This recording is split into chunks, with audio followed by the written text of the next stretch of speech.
So what influence did Marcus Garvey have on South Africa? Find out next. Intro.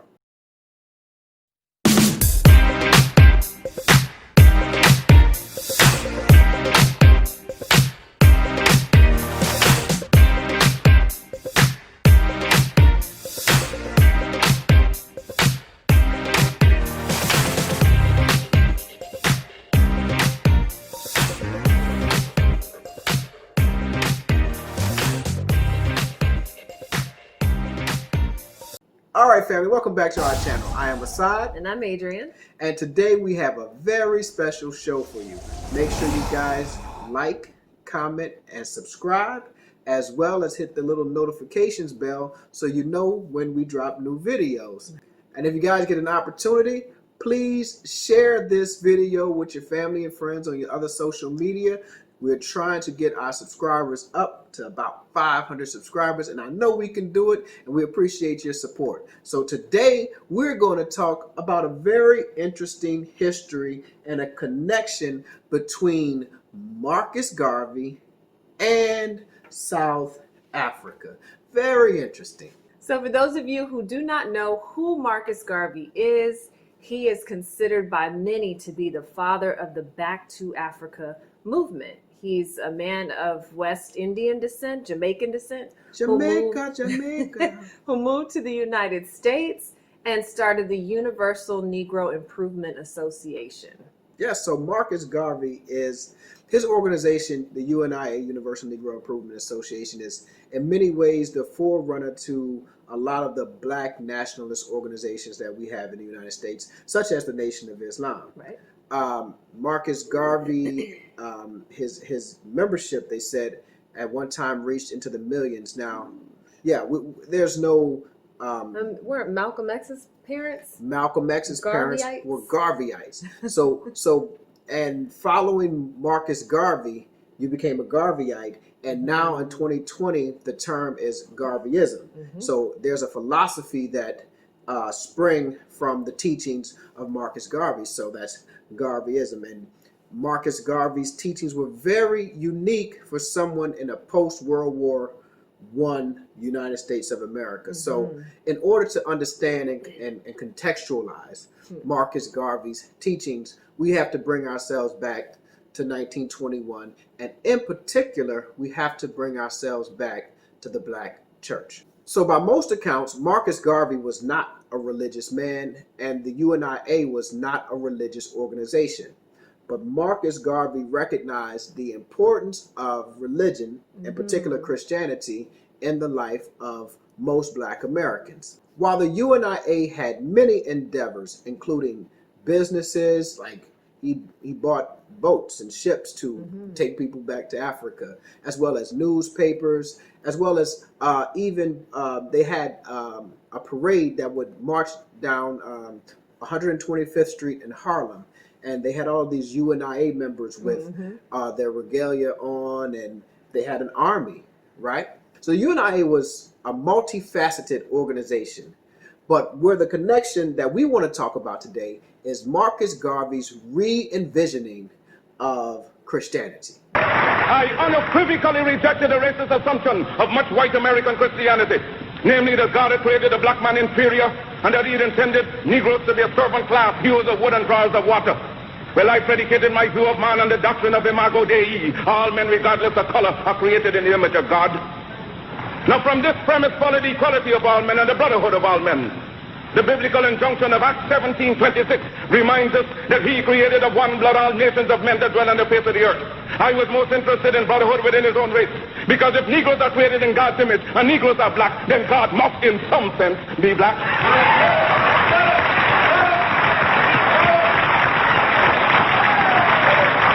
If the white man has the idea of a white God, let him worship his God as he desires. We have found a new ideal, because whilst our God has no color, and yet it is human to see everything through one's own spectacles, and since the white people have seen their God through their white spectacles, we have only now started to see our God through our own spectacles. So Marcus Garvey re-envisioned Christianity with all black angels. God was black, Jesus was black, everyone was black now. All And we black say everything. All black everything. Black cars, all black everything. we say a re-envisioning, but maybe he was just telling the truth. So, for those of you who know Bible stories, we know that the children of Israel were held captive in Egypt for 400 years. Mm-hmm. And according to this story, Moses led them out of Egypt into the wilderness where they wandered for some time before they could enter their promised land. But in order for them to inhabit the promised land, they had to overcome the giants who occupied the land. Promised land, exactly. In the UNIA's church, all of these characters and stories become African characters and African stories. And it is the first time, or one of the first times, let me be clear, it's one of the first times in which the story of the children of Israel is contextualized to be a representation of Black Americans who themselves were enslaved for 400 years. And Marcus, later, after Marcus's death, he becomes a Moses type figure. If you study Rastafarianism, Marcus Garvey is the Moses. Haile Selassie becomes the Jesus figure, and Bob Marley becomes Paul, who went around after Jesus' ascension to teach about Jesus. Marcus Garvey is a prophet, man. Marcus Garvey tell that we must look to the east for the king. A lot of things Marcus Garvey say, and a lot of it come to pass. But some still live, and everyone see it. I mean, get more stronger, you know, in reality. As everything when say them time happen today, and everyone see it happening. Well played. But Marcus in particular, in his teachings of the Black children of Israel, is a very great theological importance as it relates to how the UNIA's movement and Garveyism begins to spread in South Africa. So let's get into it. So how does Garveyism get from the United States all the way to South Africa? I'm glad you asked. So what happens is that African American sailors were actually stationed in South Africa. West Indian sailors who were in the American Navy were stationed in South Africa. And these sailors were familiar with Garvey's teachings, particularly the West Indian sailors were very familiar with Garvey's teachings. So, in fact, there were like 5 UNIA chapters in Cape Town alone. Wow. Yeah, so the message was there. There was a lot. Yeah, so the message was actually spreading. But how does it really become prominent? 2 ways. And I pointed with one finger. 1, 2, 3, 4, 5, 6, 7. 2 ways. Fifth floor. Brother man upstairs on the 5th floor. How you used to do it? I forgot. 5th floor. Yeah, 5th floor. All right. So there were 2 ways that the message of Garvey spread in South Africa. The first way was the Negro World newspaper, which was circulated in Johannesburg. It was circulated in Cape Town. It was pretty much a popular newspaper among South Africans because of Garvey's strong back to Africa teachings and this kind of pride and liberation. Africa for Africans. Africa for Africans. That was Marcus Garvey's slogan, right? So that kind of strong pride, and it was something that many South Africans found interesting and they were attracted to. So the first thing was the Negro world. The teachings of Garvey spreads through the Negro world. But now here's the very interesting story that we want to tell you today. There was a man who was Zulu. Born in South Africa, and he became familiar with the teachings of Garvey through one of the sailors in Cape Town who taught him about Garveyism, or who taught him about the UNIA and Garvey's teachings. This man was named Wellington Buthelezi. Buthelezi. I hope I'm not messing that up. We might be. I like his name. I'm like Wellington. I thought every time I think of Wellington, I think of the Cosby Show episode. Beef Wellington. Beef Wellington. I never had Beef Wellington. Buthelezi. I like but that. Buthelezi, yeah. That sounds like a rapper. It does. But they would have switched it up like Buta Uzi or something. Lil Buthelezi. Lil Buthelezi. Lil Buthelezi. So, Wellington Buthelezi was a South African Zulu man, Zulu ethnic origin. And he became familiar with the teachings of Garvey through West Indian sailors in Cape Town. Now, the story goes that Buthelezi was attempting to become a doctor at one point, and he wanted to leave the country to go to Oxford. And when he tried to leave, they said, well, no, we don't have any evidence of you being accepted to Oxford or any medical school or whatever have you. So a few years pass, and he disappears. He reemerges sometime later with an entirely new identity. You could do that back then. You could do it. You reinvent yourself back then. You know, people, Black Americans changed their entire names. Whole names. Moved from Can't one. find them in the census. My grandmother's name on record is totally different from the name she goes by. Right. I mean, because there was no, like, you know, your birth certificate or whatever. I guess they had birth certificates, but I mean, like, Black people were known change your name. He reemerges as Dr. Butler Hansfield Wellington.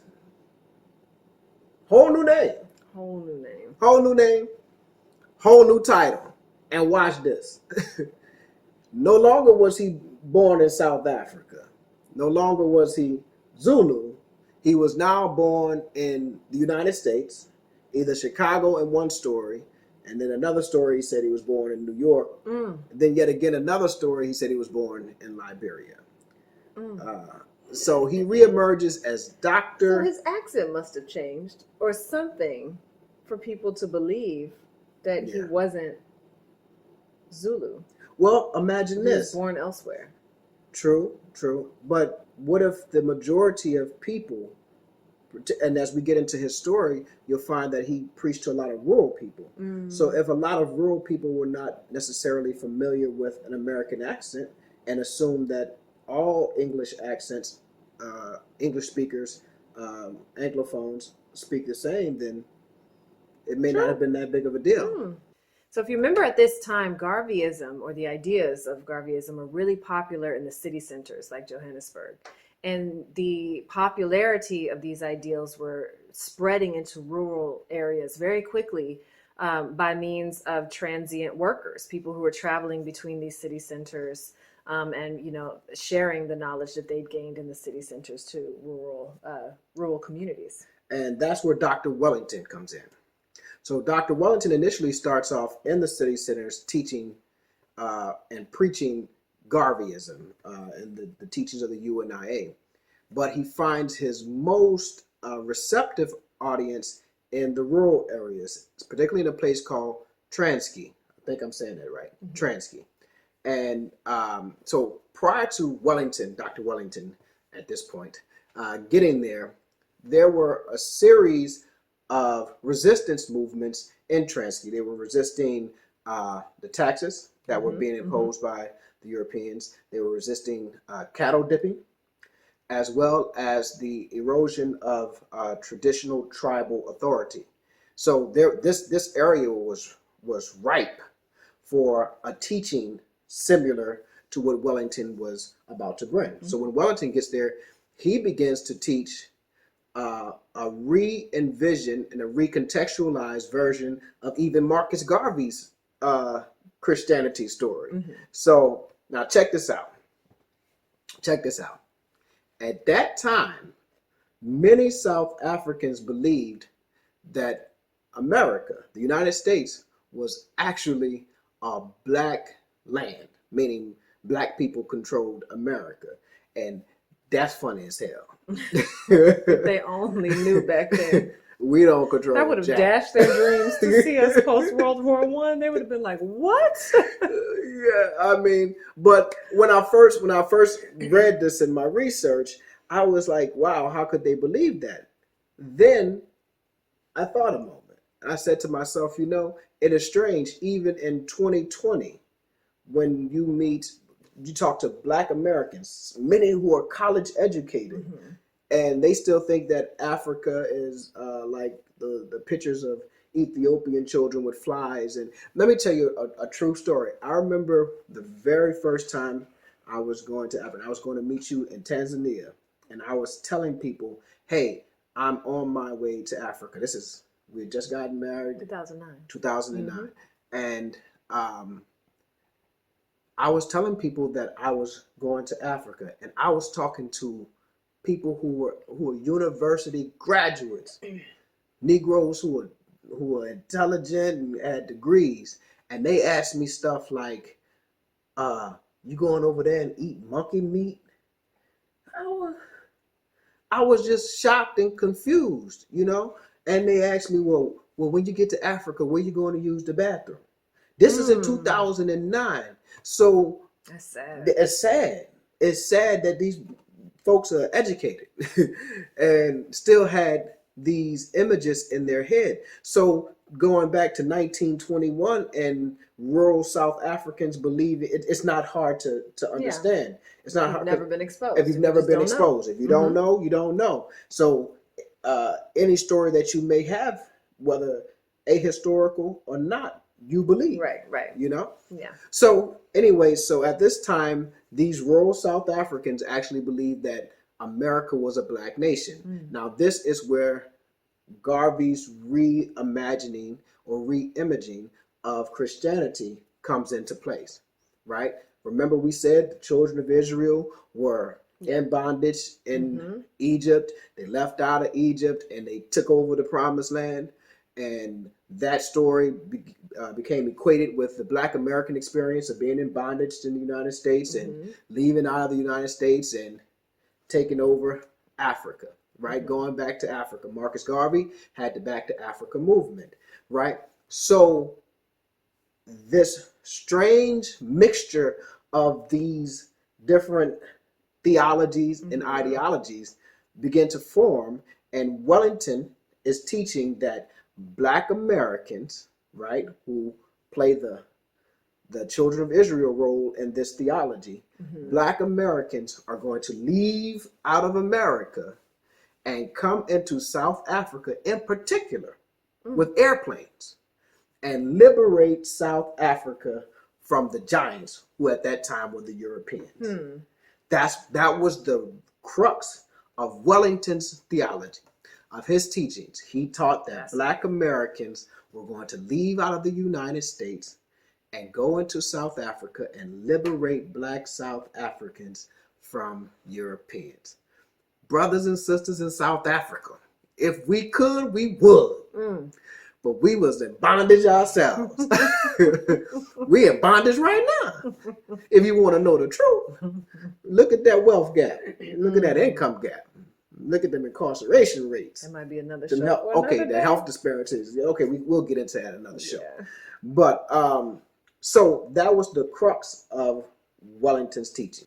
Now, Dr. Wellington's teachings were so popular with this community at that time that it had an impact on government tax rolls and even student enrollment. Both declined massively.